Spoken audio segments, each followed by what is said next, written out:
एक बात बताओ, आपने इतनी कंट्रीज़ घूम लिया और आजकल तो ये ट्रेंड चल रहा है कि लोग जिनके पास पैसा कमा लिया इंडिया से बाहर शिफ्ट हो जाते हैं। तो अगर मैं आपसे कभी पूछूं कि भाई आप अगर शिफ्ट होना चाहोगे 167 जितनी आपने कंट्रीज़ घूमी है उनमें से, तो आप कौन सी कंट्री में हमेशा के लिए रह सकते हो, इतनी सुंदर लगी या इतनी बढ़िया लगी? पता नहीं, अभी तक तो मुझे ऐसा कुछ फील नहीं हो मुझे, तो अभी भी मैं अभी सारी कंट्रीज़ खत्म करने के बाद मैं इंडिया रहना प्रेफर करूँगा। अच्छा, सारी कंट्रीज जब मैं चले जाऊँगा तो मैं इंडिया रहना प्रेफर करूँगा, लेकिन शायद मेरे पास वो कोई रिस्पॉन्सिबिलिटी नहीं है। शायद किसी के पास अगर बच्चे हो वगैरह तो वो आई थिंक डिफरेंट, वो ऐसी कंट्री में रहना चाहेगा जहाँ पे चीज़ें अच्छी हो, पॉल्यूशन नहीं हो, तो उसके लिए जनरली वो लोग इसलिए फर्स्ट वर्ल्ड कंट्री प्रेफर करते हैं। बट मेरे लिए अभी मुझे समझ नहीं आता फर्स्ट वर्ल्ड कंट्री। बट जैसे कुछ कंट्रीज ऐसी होती है ना नेचर वाइज बहुत सुंदर हो, या लोग इतने हैं कि भाई यहाँ पे ट्रैवल का माहौल है। नेचर वाइज सुंदर हमारा इंडिया कम है क्या? इंडिया से सुंदर नेचर वाइज कहाँ पे है? क्या नहीं है इंडिया के अंदर? डेजर्ट नहीं है, माउंटेन्स नहीं है, सी नहीं है, क्या नहीं है हमारे पास? सही बात है, तो आप इंडिया ही रहना प्रेफर करोगे? फिलहाल तो यही प्रेफर करूँगा। सेकंड बेस्ट आपकी? सेकंड बेस्ट रशिया भी काफ़ी मुझे अच्छा लगा, क्योंकि बहुत बड़ी कंट्री है, बहुत बड़ी कंट्री है, इंडिया से आई थिंक 7 टाइम बिगर है और बहुत कुछ है देखने के लिए। लेकिन उसके अलावा ईरान मुझे बहुत अच्छा लगा, वहाँ के लोकल लोगों से मिलजुल के। तो पता नहीं, लेकिन मैं जितने भी कंट्रीज़ में गया हूँ ना, जो टूरिस्ट पर्सपेक्टिव से गया हूँ कि मैं यहाँ पर घूमने आया हूँ, अब वहाँ पे रहने के बाद आपको समझ आएगा कि क्या प्रॉब्लम्स हैं ये, क्योंकि आपको समझ में नहीं आएगा जो टूरिस्ट। पर आप रहते भी तो एक 2 महीना हो वहाँ पे। 2 महीना में फिर भी आपको, आप एक जगह नहीं रहते हो ना, आप मूव करते रहते हो। आप एक जगह रहोगे फिर देना प्रॉब्लम होगी ना, वहाँ पे आपको समझ में नहीं आएगा एक दो लाइक ट्रैवल करते करते कि क्या प्रॉब्लम्स है इसके अंदर। भाई जैसे आप रशिया की बात कर ही रहे हो, बहुत लार्ज कंट्री है, ऐसे ही आप यूएस भी बहुत बार गए हो, वो भी लैंड एरिया बहुत बड़ा है और दोनों आपस में राइवल्स भी हैं। तो आपको कौन सी कंट्री बेटर लगती है और क्यों? ओह, बहुत ही डिफिकल्ट कंट्री, क्योंकि यूएस भी बहुत बड़ा है और बहुत ही ब्यूटीफुल है। मैंने यूएस में भी ट्रैवल किया अच्छा खासा, तो काफ़ी सुंदर कंट्री है वो, इंटरेस्टिंग भी है। बट लोग वाइज मुझे रशिया ज़्यादा अच्छे लगे, लोग ज़्यादा अच्छे हैं वहाँ पे। और सेफ्टी वाइज भाई? सेफ्टी वाइज तो Russia is much better than US. Russia बहुत सेफ है यूएस के मुकाबले। तो रशिया में वो सब नहीं होता कि चोर, जैसे आपका सामान यूएस में चोरी हो गया? रशिया में उतना नहीं होता चोरी, ना ही वहाँ पे इतने मर्डर्स होते हैं। US is one of the highest homicide rate in the world. Russia में वो ड्रग एडिक्ट्स और वो सब भी वो नहीं सब कंट्रोल्ड है गवर्नमेंट के थ्रू, तो उतना ज़्यादा नहीं होता है कंपेयर टू यूएस जितना यूएस में होता है। भाई कौन सी कंट्री, किसी कंट्री में आपने रेसिज्म वगैरह फील करा कि यार आपको देखकर बोला कि इंडियन? रेसिज्म तो नहीं, मतलब स्टेरियोटाइप होते हैं कि इंडियंस के पास हो सकता है पैसा नहीं हो। सिर्फ फॉर एग्जांपल जर्मनी की एक ट्रेन थी, तो मेरे को फर्स्ट क्लास पास मिल रखा था, तो मैं फर्स्ट क्लास पास की तरफ जा रहा था, अपने फर्स्ट क्लास कैबिन की तरफ जा रहा था। तो वो कंडक्टर बोलती है मेरे को कि नहीं इधर इधर जाओ। मैंने कहा मेरा फर्स्ट क्लास कैबिन उधर है, मुझे पता है मैं कहाँ जा रहा हूँ। हाँ। तो वो काइंड ऑफ रेसिज्म स्टेरियोटाइप हो गया कि फर्स्ट क्लास पास इसके पास कैसे आ गया। पर रशिया वाले भी जैसे अब सुनने में आ रहा है कि इंडियंस को भाई डिपोर्ट भी कर रहे हैं और वापस आ रहे हैं इंडियंस, तो आपको इसको लेके क्या टेक है आप? पता नहीं, आजकल रशिया में ज़्यादा डिपोर्टेशन होने लगे हैं। मेरी पहली कंट्री रशिया थी, मैं कभी कहीं नहीं गया हूँ, मुझे फिर भी इन्होंने एंट्री दे दी थी।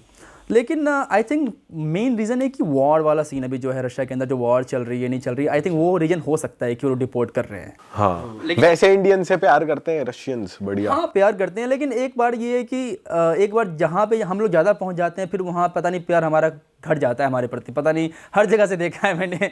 ये थाईलैंड वगैरह में भी जो 8 साल पहले जो इज्जत थी, अब नहीं रही वो इज्जत। भाई ऐसी कोई कंट्री या सिटी जहाँ पर आपने बिल्कुल भी एक्सपेक्ट नहीं करा हुआ यहाँ पे तो इंडियंस होंगे नहीं, और आप वहाँ पहुँचे और आपको वहाँ भी मिल गए, ऐसी कोई कंट्री है? बहुत सारी जगह थी। अफ्रीका में पता नहीं आपको हर जगह इंडियंस मिलेंगे, and Indians is the richest community there. Africa के सारे कंट्री में इंडियंस हैं और सबसे ज़्यादा रिच इंडियंस ही हैं। अच्छा, कौन से पार्ट में आपको दिखे इंडियंस? पूरा जो ईस्ट अफ्रीका है गुजराती चलाते हैं। अच्छा, हाँ, क्या क्या बिजनेसेस कर रहे हैं? सारे बिजनेसेस उन्हीं के हैं मोर और लेस। अफ्रीका की सबसे बड़ी ट्रैवल कंपनी इंडियन है। अरे गुजरातियों को मानना पड़ेगा। हाँ, इंडिया में तो कर रहे हैं, इंडिया के बाहर भी तगड़ा बिजनेस कर रहे हैं। अरे एक आइलैंड है जंजीबार, वहाँ पर उनकी जो लैंग्वेज है इंग्लिश है, इंग्लिश और स्वाहिली बोलते हैं। Third biggest language is Gujarati, not Hindi, Gujarati. हर जगह गुजराती में आपको लिखा दिखेगा। तो ऐसी है लाइक गुजराती पॉपुलेशन इंडिया के बाहर, स्पेशली इन अफ्रीका मुझे देखा। हाँ, बहुत ज़्यादा रिच कम्युनिटी है वो लोग। भाई आपकी ना एक वीडियो बहुत वायरल हुई थी इंस्टाग्राम पे, आप एक जगह पे थे, one of the coldest cities in the world, जो -60 डिग्रीज था। राइट। तो वो एक्सपीरियंस कैसा था वो बताओ। बेसिकली क्या था कि मैं 17 साल या 18 साल का हूँगा मैं। तो मैंने एक्चुअली एक प्लान बनाया था कि मैं इंडिया से हिचाइक करूँगा साउथ अफ्रीका तक। अच्छा। तो मैं इंडिया से निकला, बांग्लादेश गया, फिर वहाँ से मैं म्यांमार गया, फिर म्यांमार से थाईलैंड, लाओस, चाइना, तो आप मंगोलिया। बॉर्डर्स भी हिचहाइक करके हाँ, बाय लैंड करके क्रॉस करता किसके साथ ट्रक वालों के ट्रक साथ? वालों के साथ, किसी कार वालों के साथ पैदल कर लिया। तो वो आपके पासपोर्ट देखते थे तो शौक नहीं होते थे कि ये ट्रक वालों के साथ आप क्या कर रहे हो? जनरली उनको कोई मतलब नहीं होता कि ठीक है जाओ, और हिजाइकिंग समझ में आ जाती है लोगों को मोरलेस। मतलब इस एशियन कंट्रीज में भी समझ जाते हैं लोग। हाँ, ये जैसे थाईलैंड आप वगैरह में बांग्लादेश समझते जा रहे हो तो वो हो सकता है ना समझते हो उस कॉन्सेप्ट। बांग्लादेश में बिल्कुल नहीं समझ रहे थे, उन्हें क्या है लिफ्ट नहीं देगा कोई, मैंने कहा देगा रुको तो तो एक ट्रक ड्राइवर ने मुझे पूरा बांग्लादेश लिफ्ट दिया था। अच्छा। ट्रक बंदे के साथ गया था, रात भर गाने चला चला के, इंडियन गाने चला रहे थे। भाई तो पर जैसे बॉर्डर्स आप क्रॉस करते हो चेकिंग नहीं होती ज्यादा? चेकिंग्स होती है। अब मेरे पास सारा प्रॉपर डॉक्यूमेंटेशन था ना, मैं ऐसे ही तो इंडिया से थोड़ी निकल गया था, मैं एकदम सब कुछ मैंने रिसर्च किया था कि नहीं इस देश का चाहिए वीज़ा, इस देश का नहीं चाहिए वीज़ा, इस देश का वीज़ा यहाँ से मिलेगा, ये सब कुछ लेके मैं निकला था इंडिया से। अच्छा, तो किसी बॉर्डर पे आपको सबसे ज्यादा परेशान किया गया हो कौन सा है वो? परेशान किया गया हो border, I don't think so उस ट्रिप पे कभी हुआ था कभी कुछ ऐसा, लेकिन एक बार सर्बिया पहुंचा था तो हुआ था मेरे साथ कि बहुत ज़्यादा परेशान किया गया था। क्या हुआ था? कि क्यों यहाँ पर आ गए हो, तुम सच में ट्रैवलर हो या नहीं, क्योंकि इंडियंस जाते हैं ना सर्बिया, वहाँ से फिर यूरोप भाग जाते हैं। उसमें मेरे पास कोई स्ट्रॉन्ग वीज़ा नहीं था, नहीं मेरे पास US UK कोई वीज़ा था ही नहीं मेरे पास, तो उसकी वजह से उन्होंने मुझसे बहुत सारे सवाल वगैरह किए थे और सब कुछ एक एक चीज़ खोल के चेक किया था। तो ऐसा परेशान किया था उन्होंने मुझे। भाई वो आप बता रहे थे कोल्डेस्ट एरिया। Yes, coldest. तो मैं पहुंचा वहाँ से किर्गिस्तान, और किर्गिस्तान से मुझे लगा कि मुझे जाना है अब the coldest inhabitant place in the world, क्योंकि मैंने एक वो देख लिया था, डॉक्यूमेंट्री देख ली थी वहाँ की। एक डॉक्यूमेंट्री थी ऑस्ट्रेलिया के एक न्यूज़ चैनल ने बनाई थी, तो मुझे कहा वहाँ मुझे जाना है। और वहाँ से क्योंकि मैं सारी लैंड जर्नी कर रहा था, मैंने फ़्लाइट नहीं लेने का कसम खा रखा था कि फ़्लाइट लूँगा ही नहीं मैं। तो वहाँ से तकरीबन 10,000 किलोमीटर था। मैंने कहा चलो चलते हैं, तो हिचाई करके निकल गया मैं एकदम। वहाँ से पूरा कजाकिस्तान क्रॉस किया, वहाँ से पूरा रशिया का एकदम मोस्ट ईस्टर्न पार्ट पहुँचा हिचाई करते करते करते, और एक सबसे बड़ी सिटी पहुँचा याकुत्स्क, जो कि दुनिया की सबसे कोल्डेस्ट सिटी है, कोल्डेस्ट बिग सिटी। -64 गया मैं टेम्परेचर वहाँ पे, ओ भाई साहब। -64। भाई कितनी लेस पहनी हुई थी आपने कपड़ों की? 7 या 8। ओ भाई साहब। उसके बाद वहाँ से और था 2000 किलोमीटर दूर, नथिंग, इसके बीच में कुछ था ही नहीं। अगर आप फ्रीज हुए तो गए आप। और वो जो रोड था, उस रोड का नाम था road of bones, actually because वो रोड जो ह्यूमन बोन होता है ना, उससे बना हुआ था वो बोन्स। सो उसकी छोटी सी हिस्ट्री बता देता हूँ कि हुआ क्या था कि गुलक्स के टाइम जो गुलक्स प्रिजनर्स थे उनसे रोड बनवाया जा रहा था, और वो जब मर गए, क्योंकि इतनी कोल्ड वेदर में तो मर ही जाएंगे, जब मरे तो उसका जो बोन था एज अ स्टोन यूज़ कर लिया उन्होंने कि चलो हटा नहीं, बोन नहीं है तो स्टोन ही डाल देते हैं, सॉरी स्टोन ही तो बोन ही डाल देते हैं। और तो एवरी 1 मीटर जितनी आप कदम लोगे उतने लोग वहाँ मरे हुए हैं, उसके अंदर दफनाए हुए हैं। बेसिकली आप शमशान के ऊपर पूरा चले जा रहे हो, एक रोड बनी हुई है एकदम क्रेजी भाई। 2000 किलोमीटर लंबी रोड। और कितना क्रेजी है वहां पर रहना, क्या क्या अलग चीजें हैं इतने टेम्परेचर सब पे कुछ रहना। अलग है वहाँ पे, तो समझ ही नहीं आता कैसे लोग रहते हैं वहाँ, क्यों ही लोग रहते हैं।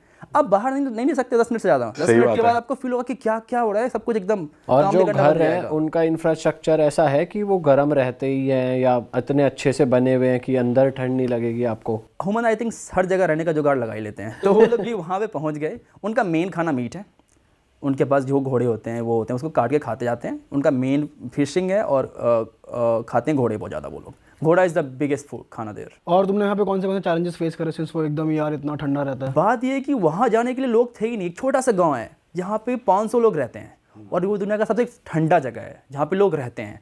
-72 डिग्री सेल्सियस गया है वहाँ पे, -72 डिग्री सेल्सियस। हमारा फ्रीजर -30 रहता है, -20 -30। हाँ सही में।